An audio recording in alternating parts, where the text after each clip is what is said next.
Hi, my name is Chan Seaton. I'm the Chief Learning Officer here at Big Skyway. And for today's little learning nugget, I want to talk to you about motivation.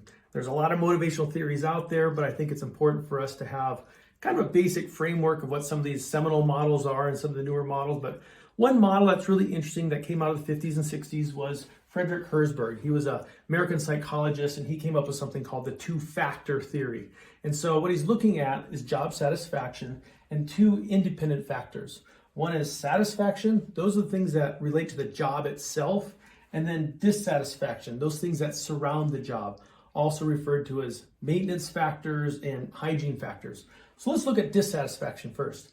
Things that surround the job, conditions that surround the job. Things like pay, fringe benefits, who your supervisor is, work conditions, policies and procedures, okay? Now, when those things don't exist or they're not at the level that's necessary, employees will become dissatisfied at work.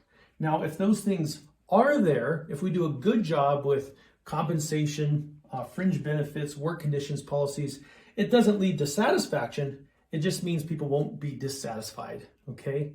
Okay, let's look at satisfaction, these conditions. They relate to the work itself. Things like the job itself, promotions, growth opportunities, recognition, achievement, responsibility. Now, if these things aren't there, we don't do a good job at them, it doesn't mean employees are dissatisfied. It just means they're not going to be satisfied, right? Two factors. So the take home, I think, for us is when it comes to dissatisfaction, we need to take those things off the table.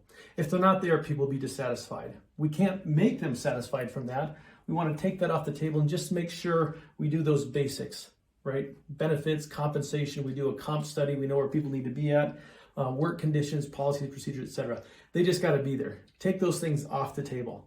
And then our job is to focus on those satisfiers, right? If they're not there, it doesn't lead to job dissatisfaction, but it's not satisfaction. And this is where we want to put all of our time and attention and energy around things like promotions, growth, recognition, etc. Now, there's plenty of critiques, around this model as well as other motivational models, but I think it helps us to better understand when we step back from an organization, what is happening when it comes to motivation and satisfaction. Two different factors at play. Hope that helps. Have yourself a great day. Bye.